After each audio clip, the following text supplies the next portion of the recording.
Hey, Roy. Happy Wednesday. Yay. Happy 2022. Oh, yeah, that's right. This is the first show of the year. That's right, it is. It is our marketing forecast show. Yay. Yeah, I'm How's gonna it going? good. Real quick, I'm gonna call out the elephant in the room. There are crazy sounds going on because I have contractors here at our house today installing a new furnace. Well, So life it'll of be a super diva. exciting when it's done. It's super cold in our house right now. I think Oh, the temperature's like 48 in the oh house. my God. That sounds painful, Roy. So, but other than that, I just, so there might be weird noises in our house. Sorry, everyone that's watching. But yeah, happy 2022. Happy January. Yay. How's it going? How's other than people sawing things in your house? How's it? Oh, life generally is great. Like things are good, staying healthy, all that good stuff. I'm really excited for today's conversation just because the market is nuts right now. How are things over at your house? Things are going really well. There's no Good. work being done in our house just yet, although we do have a hot tub arrival happening in a couple of weeks, Ah, which I'm super excited about. perfect. Um, and I'm starting the year with the new hairdos. Yeah, it looks And great. the Gen Z team convinced me to go with the middle part. Hey, why So not? It's looking good. I'm rocking the middle part this year. Way to stay fresh. Exactly. Way to stay fresh. And not be teased by your teen on a regular basis that you're a boomer. I mean, but let's be honest, she's going to tease no matter what. She'll So, find something else to torture me about, right? Totally. exactly. Um, Exactly. so today we're going to be talking about a little like crystal ball tarot card star reading action. Shot in the dark. In the dark. What's going to happen in 2022? Totally. Who the heck knows? But we're going to make some predictions that We're going are. to make predictions. We also want to hear from all of you that are watching, Yeah. either now or as a recast. Like, oh, hey, Andrea. Good to see you. Oh, hey, Andrea Geller's here. So, yeah, so if you've got things that you want to share with us, information that you have, or predictions that you might have too, we're more than happy to hear them and excited to hear them actually, because this is something where predictions are only as good as the time that they're made, basically, and but it's still important to kind of we like to share what we're seeing and what we're thinking, so Yeah. that we always want to make sure that our buyers and sellers are the most educated they can be, so that they're making conscious, good, educated decisions and not just like, well, here's all my cash. Right. And that is totally, yeah, obviously we want to make sure folks are educated, but we also like want to give folks like an idea of of what's happening in the future, right? Yeah. So what might be coming down the pike, and if you're not ready to purchase now or ready to sell now, what can you expect when you are? Right. So, Because what have we been saying since day one of this show, Kim? The right time to buy or sell a house is when you're ready. ready, that's true. Always, right? And Always. sometimes when you're ready, the market's doing things that maybe you didn't expect it to be doing, right? Totally. Totally. The market's it is a fickle beast, and no matter how much data we have or predictions we make, there could be something crazy that happens that we cannot plan for. But being Right. aware of what those crazy things might be might give us insight too. Totally. They're going to help us make educated decisions, Right. and make sure that we're reacting to the market as it's happening. Right. So Um, should we start talking about like the overall Totally, yeah. So state of the overall, market? I have the blog written or like pulled up next to me, Oh, just because I didn't take any notes, because I like to fly by the seat of my pants sometimes. join the But club. Chavi is going to drop a link for the entire blog where you can read all of this in your free time, because it's Yep. pretty fascinating and it's really fun. And you can also see a lot of our new design, which we haven't talked about at all. We haven't released it all yet, Roy. Well, but it's there. Like, you're I going to know. see it. We're going to make an announcement. Our website is still behind the eight ball on the new design, but we're Anyway, working on it. when you go to read this blog, it's gonna be beautiful. Click on it. Prove me wrong. Yeah. But anyway, Go for so yeah, so the overall market, it's gonna continue there's like, I don't know. I'm so conflicted right now because I know that prices are going to continue to rise. They always do. What we're watching for overall is where our inventory is going to be, so that, because I feel like there's going to be demand from buyers no matter what. There'll be different factors that determine how much buyers can purchase with and how much they can stomach. Read interest rates and level of inventory per neighborhood. But I think that we are in a situation where things will continue to go up, no matter what. And like, knock on wood, no matter what. But like, we've spent the last 2 years in a pandemic where you and I were talking on the phone the other day, and it was really interesting to reflect on 2020 and like early 2021 before we were vaccinated, where it was like, buying a house is risking your life. Like, Right. going out and doing that is like, there's been no bigger pressure on it's time to buy than, during the first phase, let's call it, of this pandemic, because it's not over and it's not going anywhere quickly as much as we want it to. But I think that kind of leads people. Oh, hey, Abby, good to see you. Oh, Thanks hey, for Abby, joining us. tuning in from Spokane. Thanks, Abby. Yeah, so if you want to put in some input from Spokane too, I know there's a lot Yeah. of cross-state, stuff that goes on. But anyway, so the market's going to continue to in the path that it's already going. But as we kind of break this down today, and we talk about this in some more segments, we are going to talk about where there might be some opportunities to, really invest smartly, and there might be some motivations from time to time to, buy or sell sooner than later. Yeah. No, that's a great overview. And I think it's the interesting thing that I've noticed in the beginning of this year compared to the last few years is that the onslaught or influx of new buyers that we have, yes, compared to the years before, has been exponentially higher. And totally. the ability to get people to the table to sell their houses has been relatively slow. And there's numerous reasons for that. I mean, we're kind of in this weird, it's like a vicious cycle, or like this weird crunch where even if you want to sell your house, right, and go someplace else, if you don't have a strong pulling force, right, if there's not a force that's like, I need more space, I'm being moved out of the area, I need less space. I need less space. Right. I need to downsize. Or I want to downsize, which is definitely easier than upsizing in this city. If you don't have that force that's really pulling you to make the move, it is a really tough decision to make, because throwing yourself in that buyer pool is pretty hard, right? And it's a decision people are making. It's easier to make the decision if you don't have a house to sell, or if you're new to the market, right? Or if you're downsizing, especially to a condo, because the condo market, even though we're going to talk about it, even though the condo market is rebounding a little bit, it's still way less an intense market than the single family home market. and Kim, you're gonna have to do your best to keep me on track today, because I've got analogies upon analogies and stories upon stories. It's like, like Katie and I, not to delve too much into our personal lives, but like, we spent a lot of the fall and winter, or first half of winter of last year, like really digging into, is this our time to move? Is this our time to sell our house? Collect some of that equity that we've made in the last 5 years and put that into a new house. And, we went out and looked at things. We didn't actually write any offers on anything, but, we were like really thinking about it. And then at the end of the day, we were like, well, where our lives are, it's better for us to have a low mortgage where we are, that we already understand, than to balloon into a new mortgage.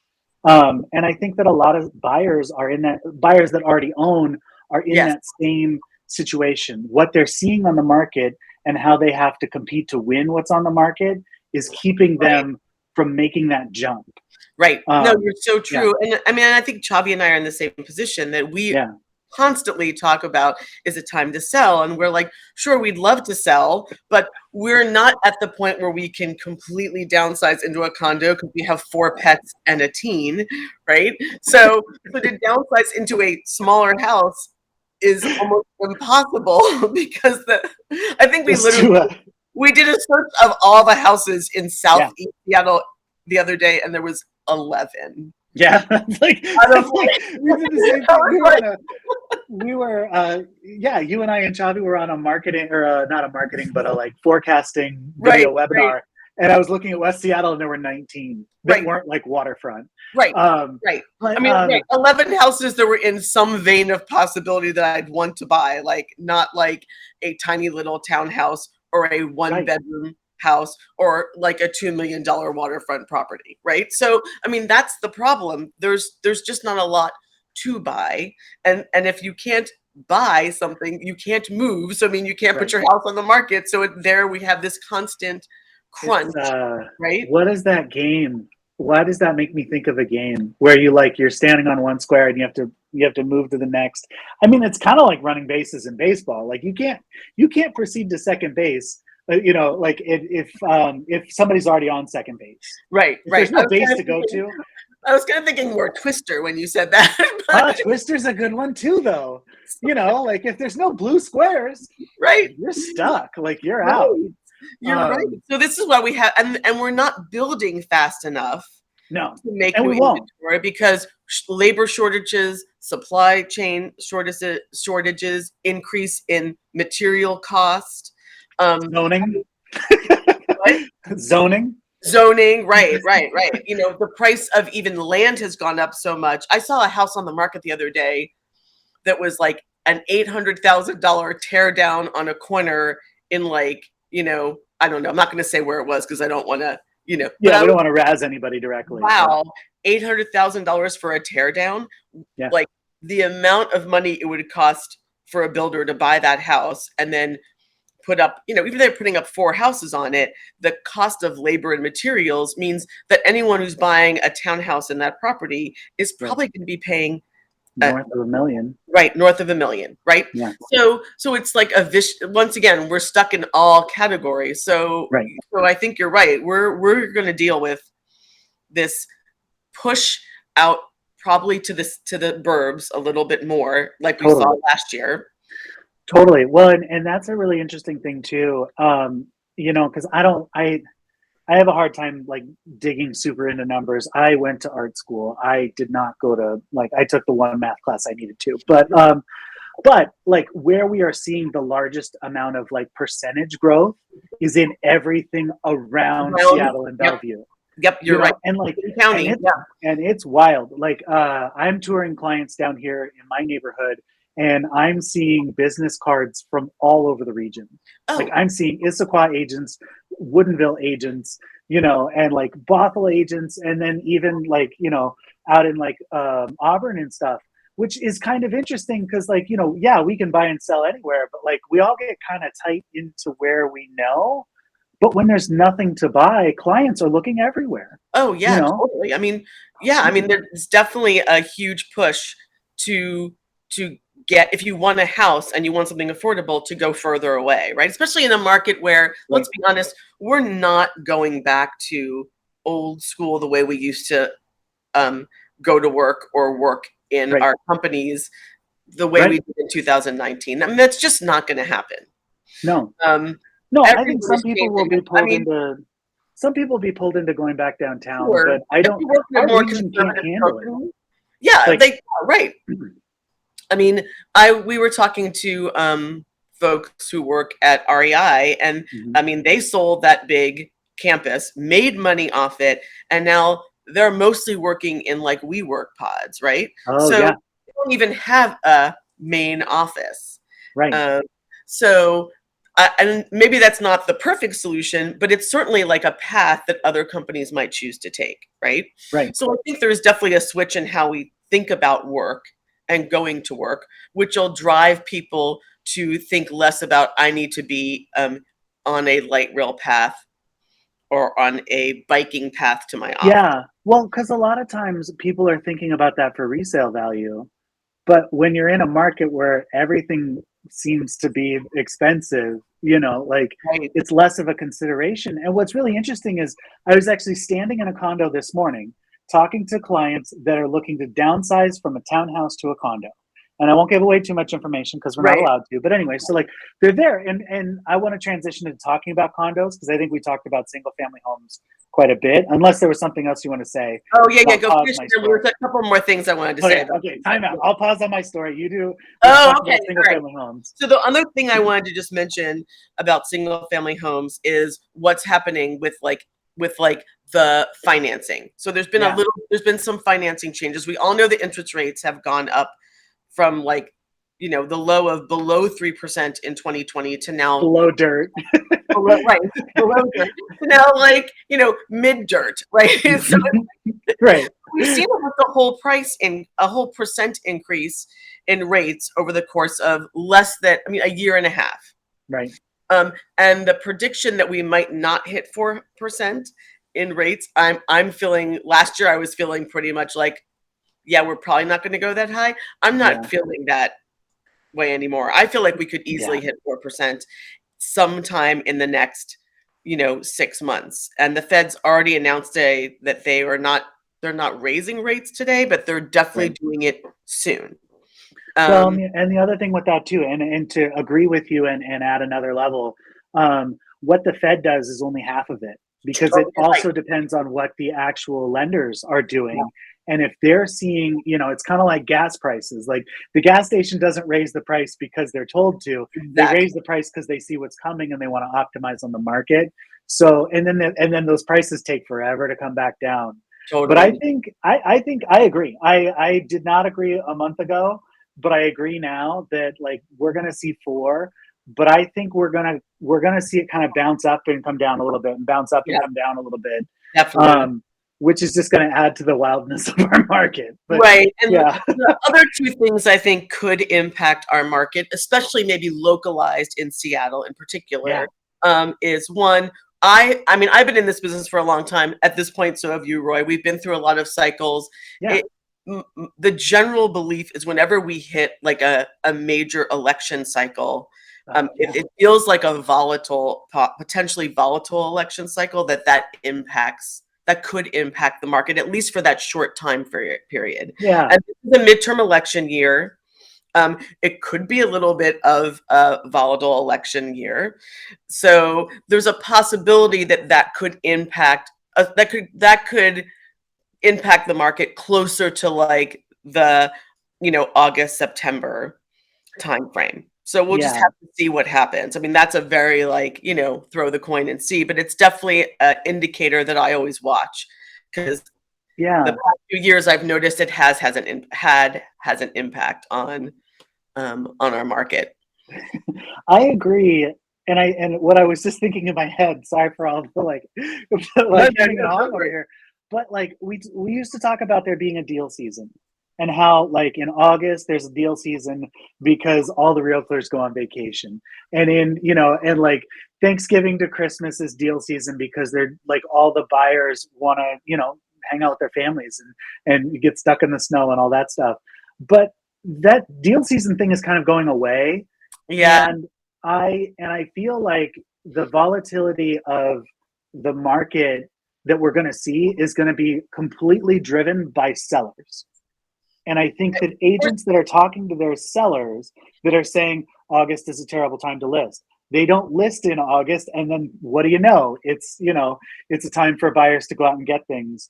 And I think that that's going to be part of it. Is like that if realtors, if listing agents are driving their clients to not list in that time because they're worried about what's going to happen, it might actually backfire, I and we agree. might be in a situation like right now where everyone wants to wait and list their house when the flowers are in bloom, but right now is when we're seeing all the jumps in price because we don't know where to list, Right. and when we do list things we don't know what it's going to go for because Well, there's so much chaos. yeah, and this is always like the glitch with the beginning of the year, and I feel like this year is worse than normal. And you Yeah, know, if you talk to Chavi and our astrologer, it's because we've got a Venus retrograde and a Mercury retrograde, and they're in Capricorn, which means like, right, and it's like it feels like slogging through mud. I mean, it really totally. does. Like everything is like slow motion. The interesting Yeah, thing is like because we have such a huge influx of buyers coming on, and buyers are like the thing I always talk about is that if you decide you're ready to buy, you pick up the phone, you call a realtor, maybe you interview a couple people, you pull your Yeah, docs together, you send them to a lender. In 1 week, you are out the door that's looking at. right. You're ready to buy. You're at Like, open you houses. decide you want to sell. You're like, oh, well, where am I going to go? When am I going to get there? What has to happen to my house before I am able to sell it? Right. You What know, work do I need to have what work done? do I need to do? How long will it take me to do that work? Right. How Is do my I raise the money to do the work on my house and buy another house at the same right, time? right? Yeah. Is my house rented, right? And I need to like Right. maybe wait for the tenant to be gone. Like, Right. there's so many factors involved in going from I want to sell to being able to sell that make it so much slower a Yes. process that even if a seller decides I'm going to sell in January, they're not going to be ready, with rare Right. exception, until March. And meanwhile, you've got buyers coming in and week after week, and they're like, I'm ready, I'm ready, I'm ready. And there's not enough people prepped to get them on. And 100%. right. So this is always, but I feel like this year is like exponentially Exactly. Well, I mean, increased, we had record low available inventory in December. right? And so that's just going to roll into November or in November, January, because January. all those buyers that couldn't find something in December are still in the market on top of everyone that woke up January 1 and said 2022 is the year I buy. Right. And so it's just going to continue to roll. And, one thing that's really interesting is we talk about buyer fatigue and like, getting beat up in this market and getting chopped up. But the problem is that they're also seeing the motivation from the backside if they're first time home buyers of their rents now increasing too. Yeah. Right. So it's Or like, okay, if I re-up my rent, then that loses all the money that I was going to save to buy next year. right. Or You being know? forced out of a rental because Yeah, their people want to sell. It's interesting that Abby, thanks Abby for posting this comment. Abby also mentioned they're having the same problem in Spokane, yeah, that they're trying to find homes for their buyers to buy. And it's interesting that this is not just a localized Seattle thing. This is a right. statewide thing. And I mean, maybe it's on a Well, curve, right. 'Cause if but you're not going to buy here, where are you going to go? You're where going do to you go to go? Right. Tacoma or Spokane because Right. they're But if both you great can't cities. if you can't find a house in Spokane because they have Right, the same problem, right. Then you're going to right, Post Falls. Then you're going to Coeur right, d'Alene. Then you're going out to Cheney and you're buying a split level. right, right. Like Who knows where you're going, right? I mean, the advantage that the around surrounding areas in the county have that we don't is they still have some room to build. they And it's do. probably still cheaper to buy land out there than it is to buy here. Maybe not significantly, but definitely cheaper than buying land in Seattle, which there really isn't much to buy if you could find something. That's the It problem. is. I mean, it So is. But I think I really think that this year we're gonna see a change to the condo market, I agree. um, where people are realizing, and this is going back to the story that I was telling a couple minutes Yeah, no, ago. so yeah, finish I that was story. I was standing in a condo this morning. We were looking at the view. It was beautiful. Eighth floor, super nice. And my clients are they have a townhouse now. They want to downsize to a condo because they want to try that out. And and they were, and my client flat out asked me, she goes, "Well, I've been watching the condo market for years, and it seems like it's not gaining any equity. Like it's not growing at all." And for the reason for that was that a lot of condos hit the market, and then we went into COVID lockdowns. Nobody wants to ride in an elevator. We've talked that to death. But I think Right, what we're going to start seeing this year is that people that do need to work downtown, do need to be close to the things that they want, right, cannot get a house because there are no houses, cannot get a townhouse because a townhouse is over $1 million, are then going to start rediscovering I condos. agree. I And totally like, agree. and so I think we might even see an equity shift of like, okay, well, if I can sell my townhouse for 1.2 and then go and buy a condo for 9, I can use that point Right. 3, to put into the That's market, to put right, into a baby fund, to put into a an A-frame out in the woods. Like, right. we might No, see some of that this year happening more than in the past.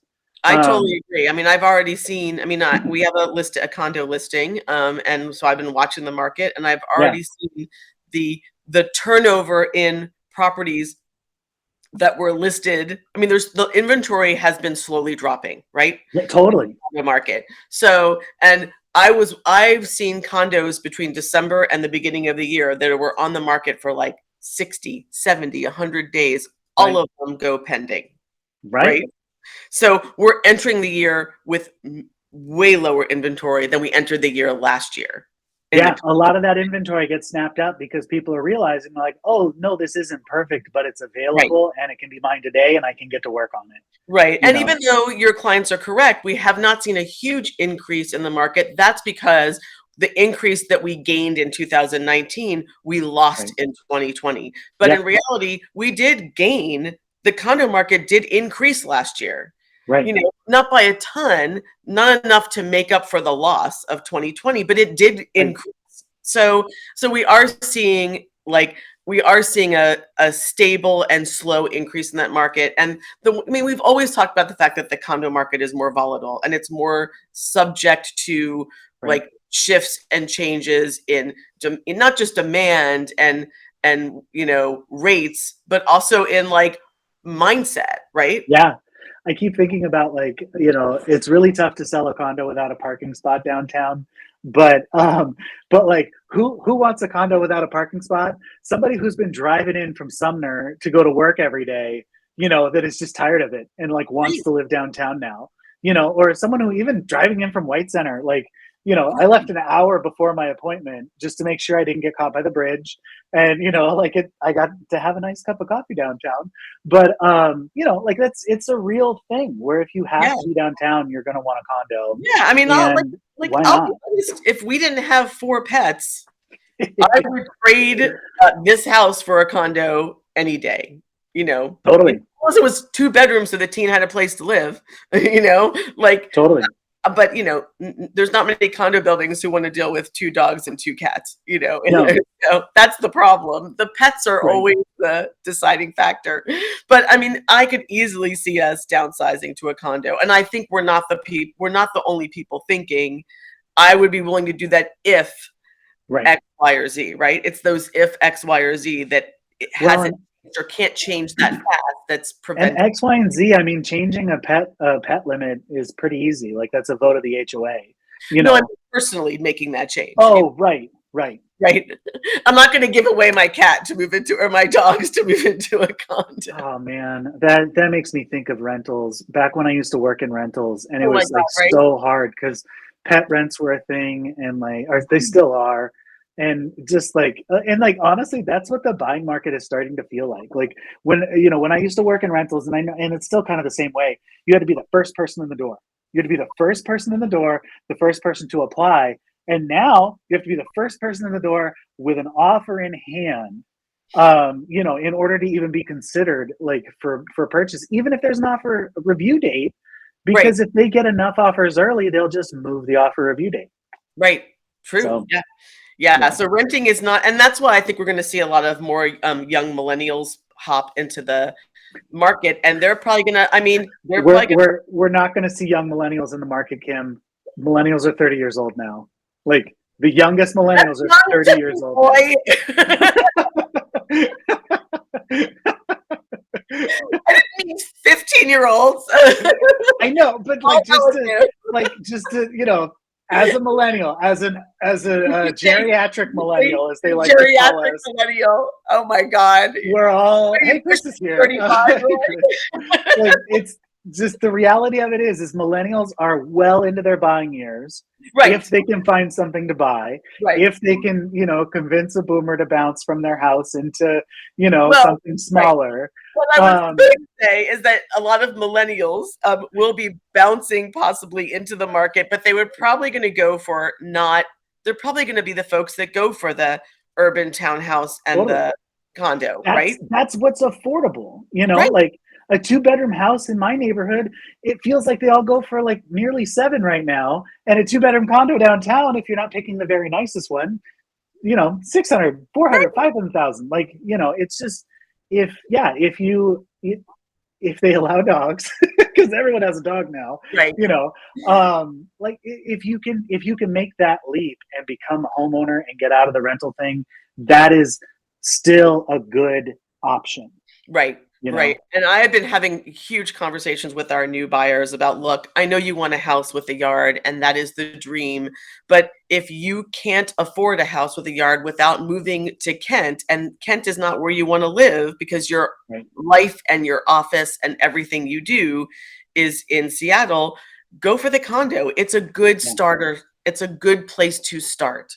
it is. You It know, is. it's And you your don't have goal to is live to there build wealth. forever, No, you don't have to you be there know? forever. Your goal is to build, like, it's a muscle, right? Buying a Yeah, house is like, you are build a muscle. slowly working up to the, you know, house with 4 bedrooms and 3 bathrooms, and, Right. not everyone can start there. No, and another thing that I would claim at the same time is the a lot of people get hung up on how much it costs to own a home, like what my mortgage is going to be. Well, my Right. mortgage is more than my rent. That was something that I was very much caught up on a long time.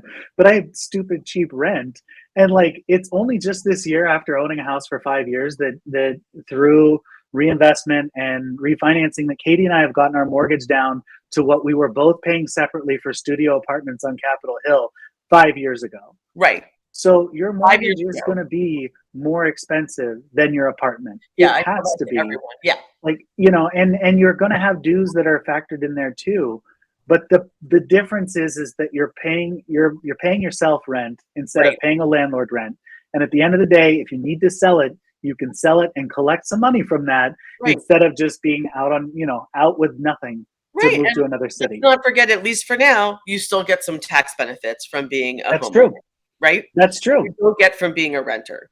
So there's a lot of benefits even if you are paying more. Yeah, I always tell my buyers, don't expect to make an even transition from, like, what you paid in rent to what you're paying in a Right. house. It might not be a double, but it's definitely not going to be an even transition. Right. Oh, we have some new folks that popped on. Chris Clem. Hi, Chris. And super fan Dave Nelson. Hi, Dave. Dave. I was going to tell a story earlier. I was hoping Chris was on here, and hopefully you're still here. When you were mentioning that you guys wanted to sell your house, every time you guys would go on vacation, when Chris and I were working Oh, together, we would joke about listing your house, because you would always come home and be like, "We're listing our house. We're doing it. We're making the move. We're going to do it right now. Call everybody. Get the sign out front." And so we would always joke, like, "Okay, like, what are we going to list it for? Like, how are we going to do this? Who do we need to get ready to call?" So it's a constant conversation, Roy. Like, I literally think every year, Chavi, are like, we should sell our house today. I mean, and like, if you are having that back and forth, call Kim and I. We will come to your house. We will talk you through the system, because it is a system. Like, It there is. are different It's a ways to do process. it, Right. and to literally harp on the fact that if you want to sell your house, now is a very, very good time. Oh my God, please. 2022, sooner rather than later, is going to be a very good time to Yes. sell your single family home, your townhouse, Condo, your condo, whatever it whatever. is.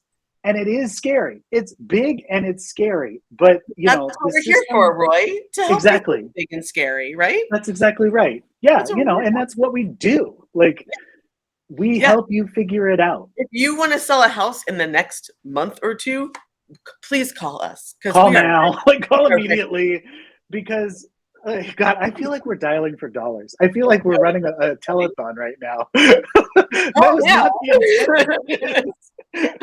I'll just tell you, and Phones are standing by. I mean, we have lots of listings coming down the pike. The problem is that everyone wants to list in April Right. or May, right? Right. And I get it. There's people have lives. They have people in their houses that are being rented. They have flowers that they want to be blooming. They need Right. time to like get their act together. I totally get that. This is why it takes time. But oh man, if I had, like, 3, 4, Yeah. 5 houses that we could list right today, I'd be a happy woman. When people care 5,000. when people care the least about how a yard looks and how the bushes and the trees look? December, Right. January, February. And with global warming, like, not to sound like an old man, but the crocuses are starting to pop up in our yard. So, Right. like, we're going to be in bloom by mid-February as it is. So That's true.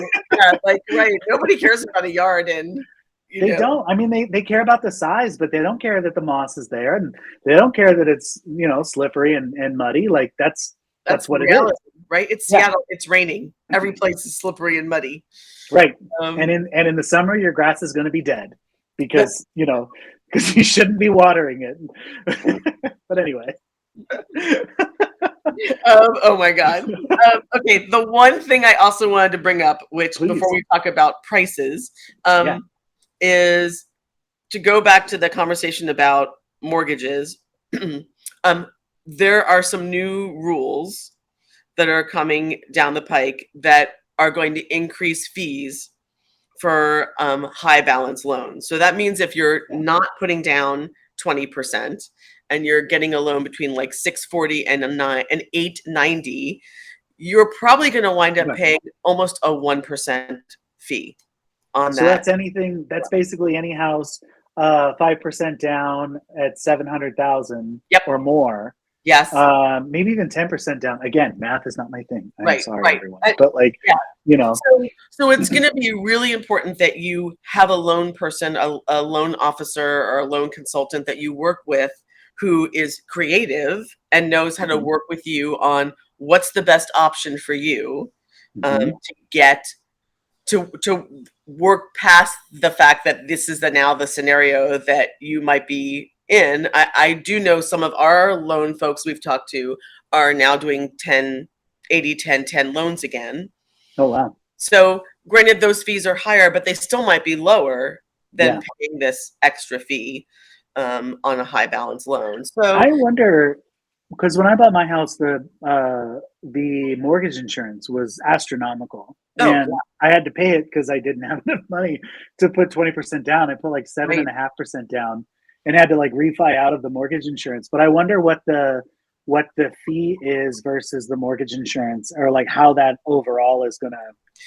Because like mortgage insurance went way down for a it little did, while, it so I did, and it's wonder if still this is a lower. way of Yeah. getting that back, clawing that money back. I don't I know. mean, I think this is all something that's important that when you talk to a lender that you have these conversations about, Yeah. is this a high balance loan? What is that fee going to be?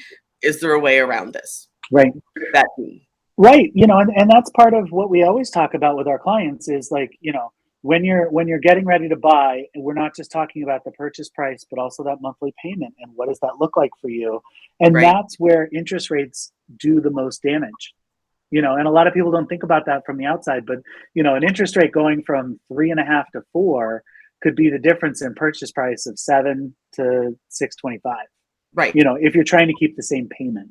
Right. So Right. it really can be damaging for our buyers that are buying under the median price for Seattle, which is hovering around $1 million right now. Right. That's true. Um, That's true. And there are yeah, buyers out there that don't have 20% down. I mean, I no, know there's a lot of folks that do because to be competitive in the city, you right, kind of have to have a lot of cash. But there's a ton of buyers out there that don't have that kind of cash, but they still are capable of buying, and we want them to buy, and we want to help them right, buy. So definitely, yeah, we're here to help you through those conversations, and we have loan folks that can also help you through that conversation. But it's something to think about, and I'm just curious if this could down the road start impacting. I mean, as buyers get squished more and it more, will. it's I going to mean, impact. it honestly will. Yeah, totally. And that's, yeah, I mean, just to like keep circling around our conversation, like it definitely will. Because if you're a buyer at 700,000 and you're looking at houses, even 3-bedroom houses in the city limits, and you're Right, getting beat out at 850 on every one of these $700,000 houses, or even 800, that's pretty demoralizing. And your rent is now looking a lot better option, even if it goes up $100 a month right. to, like fighting to win this thing. And I think that we will see buyers just, say, never mind, I'm not going Yeah. to do it. Well, and I think the interesting thing is this is one of those situations where this is a nationwide Yeah, situation, right? And if you think yeah, about it from the perspective of folks who aren't living in Seattle or New York or San Francisco or other areas, this might not have the same impact on them as it will in Seattle, because maybe True. $700,000-$800,000 is way above the average price. It's not that many buyers, but in Seattle, that's like middle of the road buyer, right? I mean, yeah, that's like the low end of buyers, Well, maybe. I you mean, know, but still, right. I mean, it's yeah, totally definitely agree. not like your luxury buyer, No, right? no, I mean, we were talking about that. The clients I was with today, we were talking about that. It's like, if every townhouse is $1 million is not a high price point. Like, that's not, you know, No, that's not buying a mansion in Ellensburg, let's say, right, like that's buying like a townhouse, a very, right, slim 1,400 square foot right, townhouse at that right. point. Like, So, you know, so it's definitely interesting. I'm curious to see how this starts to impact, and if we can find ways to help it not impact buyers. If yeah, our loan people can help work through these details so it doesn't really impact folks as much as we think it's going to. To me, it seems like a kind of stupid, shitty move on the part of Fannie Mae and Freddie Mac, but I agree. that's me. Um, so Well, it's you, but it's also true. Like, yeah, and the loan people I've talked to, our lenders and loan people that we've talked to, also feel the same way. Like, this yeah, doesn't seem like a smart move, but oh well, we don't have any control over that. it So doesn't. let's just do. We need to wrap up a little bit, but let's do Yeah, a quick. Where do you think prices are going to go this year, condos and houses?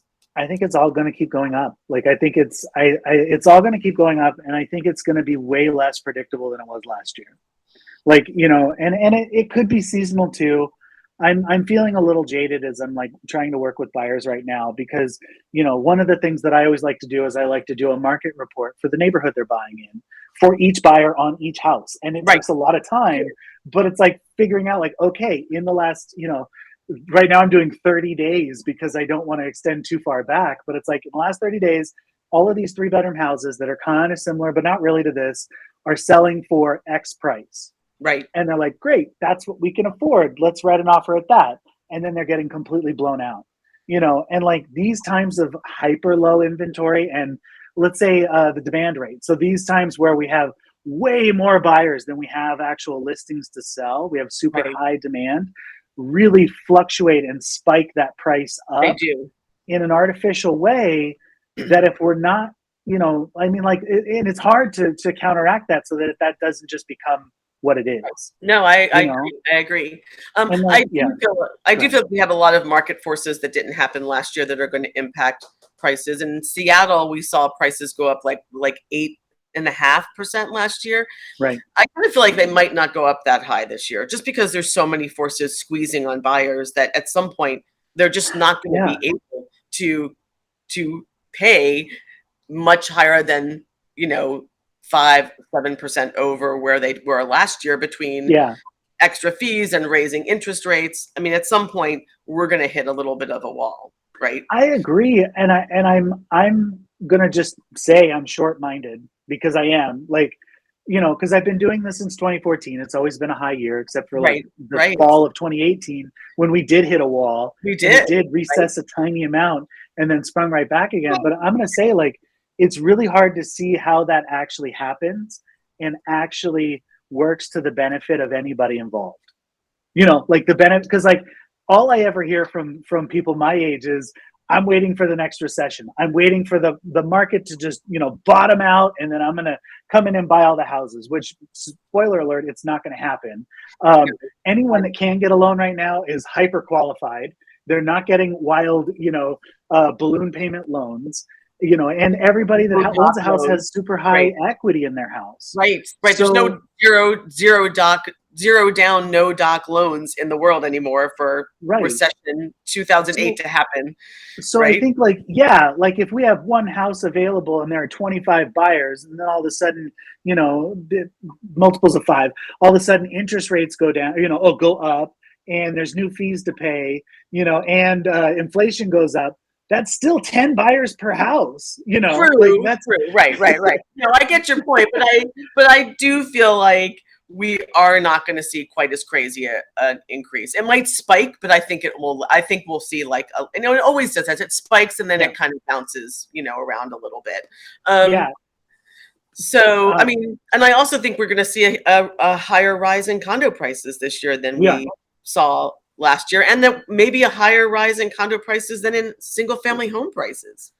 Probably, because that market is going to be that's the where the shift is going to go. Right. And I was just thinking about something else too. Oh, in that same vein. So what I tell all my clients, as we talk about every year, January the market starts out and then it goes up and then it levels out and then it dips slightly and goes up again. And the list price is like following the same track until fall when they hit the same plane. Right. I think we're still seeing that. But I think our overall Seattle plane is going to stay high and not do a lot of this. Oh, interesting. Okay. Like I think it's spiking now and we're going to see things match up to it. And then we're going to see whatever happens with interest rates and we're going to see less buyers and it's still going to keep going up. It's just not going to be this like super highly volatile up and down, too many houses, too few houses, too many houses, too few houses. I kind of felt like I feel like it might be the opposite, but that's interesting. I mean, it might, but I think that even if we have too many houses, we're going to have sellers that are going, but my neighbor just sold his house for, 800. Yeah. And I deserve 800. Let's clarify that. We're never going to have too many houses, Roy. Right. We're not talking too many. We're talking more than before. Right. So too many is not happening anytime soon. We're talking but okay, to put it another way, when we were just talking, you said, I looked at my neighborhood, there were 11 houses available. 11 houses available at a median price of $900,000. Probably in 3 or 4 months, it could be 25 houses available with a median price of $975,000. Right. Not a huge increase on any of those metrics, but still a really hard market to buy a single family home. That's what I mean. Like an increase, but not we are in perpetual low inventory until something major, massive shifts. And I don't know when that shift going to happen or what it's going to be. We're just in low. It wasn't a global pandemic. Right. That's for sure. Oh Lord. Well, there's our crystal ball prediction for 2022. Even a global pandemic can't stop a Seattle real estate market from being insane. No. And I just also read that the only higher markets than ours are New York and 8 cities in California. That makes sense. That's pretty much it. That makes sense, and that's that's where people want to live. Right. And I don't fault you. I love it here too. I don't want to go anywhere else. Right. But I'm getting the we need to wrap up. We do. We definitely do. This conversation will continue. Yes. We have a really cool show for next week. Is next week when we're talking to Dave, right? I think we're talking to Dave Jones from Abode Realty, Windermere Abode in Tacoma next week. I think we're talking to Dave Jones. I think so too. We're going to go well, you will find out for sure when we post on Monday. But yes, that's the plan. And if you want to get more information, go to the blog post on Team Diva. There's a lot of good information on there. And if you have more comments you want to make, just pop them in. Yeah, or if you want to share your perspective or ask more questions, hit us up. This is what we do. This is our job, is to think this through and help you make amazing decisions. Going forward. Conversations with our Diva Land community. So that's right. Awesome. Well, hopefully you won't be dealing with sawing metal noises much longer. Well, they're supposed to be done soon, and we're supposed to have heat again this afternoon. Fingers crossed.